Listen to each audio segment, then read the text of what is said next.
Great news! I sold the world to aliens and now have a gajillion dollars. What? What aliens? What are you— Irrelevant, the point is. Where would aliens even get a gajillion? The point is. Now I have the resources to act on my lifelong dream of taking a submarine to explore the oceans of Europa. Where are you going to get a submarine? From those Ocean Gate guys. The ones that built the Implodotron 9000? The very same. By all accounts they imploded at about 3,500 meters depth, or 11,482 feet.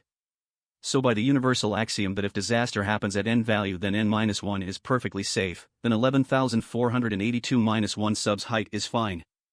That is an incredibly stupid plan. Correction, it would have been a stupid plan had I not ran into this homeless guy outside my building. When I told him my plan, he said, "You're an idiot. Elaborate."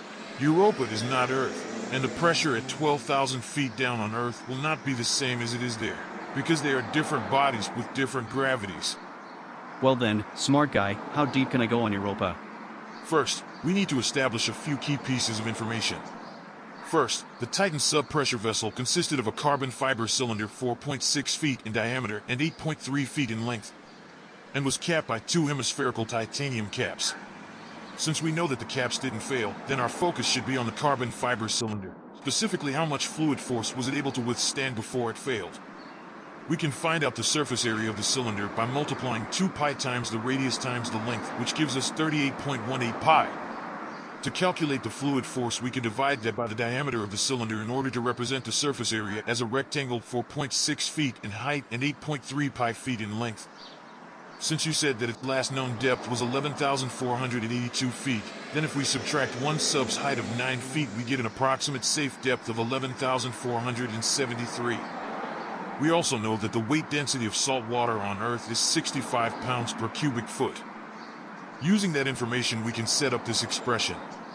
65 times the integral from negative 11,473 to negative 11,468.4 of negative y times 8.3 pi dy, which when evaluated within the given bounds tells us that the cylinder withstood 89,431,203 pounds of pressure before implosion. We'll keep that number in our back pocket for now. To see how deep the sub can go on Europa, we need to first find out the weight density of the water there. Earth's acceleration due to gravity is 9.8 meters per second squared, and Europa's is 1.314 meters per second squared. If we divide Europa's gravity by Earth's, we end up with a conversion factor of about 0.134, meaning that Europa has about 13% the gravity of Earth. Since salt water has a higher weight density than fresh water, we can err on the side of safety by assuming that the water on Europa is salt water. Therefore, we can simply multiply the Earth number by our conversion factor, which gives us 8.71 pounds per cubic foot for the weight density of salt water on Europa. Using that information in place of the Earth figure, we can set up a new integral bounded between an unknown max depth y and y plus 1 diameter of the carbon fiber cylinder, which when evaluated spits out this junk. If we set that junk equal to the maximum fluid force from before, then we can do some algebra, isolate the y, and finally see that your dumb little sub can go about 85,600 feet, or 16.2 miles, below Europa's surface. And before you say anything about the miles of ice on the surface, just know that I've thought of that, but since ice is less dense than water, it's safer to calculate your max depth assuming that it's water. Now can I have some money? Hooray, we did it. Who's we? Now this plan cannot possibly fail. Why are you wearing a top hat? It's my story and I can wear what I want. So I asked him, say, how did you get so good at math? To which he said, The Industrial Revolution and its consequences have been a disaster for the human race. They have greatly increased the life expectancy. Well, it's been nice knowing you. Don't you mean safe travels? I mean what I said. One eternity later.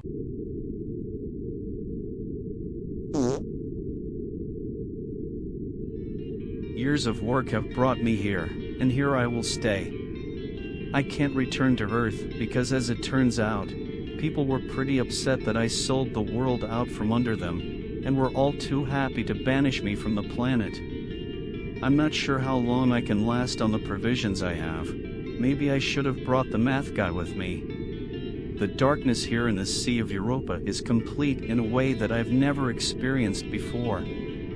It seems to have a material substance, like crude oil, that sticks to my skin and thwarts any attempt at illumination. When I turn off the dim artificial lights of my sub, it's not just the light that goes out, but the memory of there ever having been light. The surface seems like a distant memory, and in my darker moments I start to think that there may be no surface at all, and I was placed here by a malevolent god, to be punished for some unknowable crime. The powerful searchlight on the front of my sub has yet to find anything of note to shine its light upon.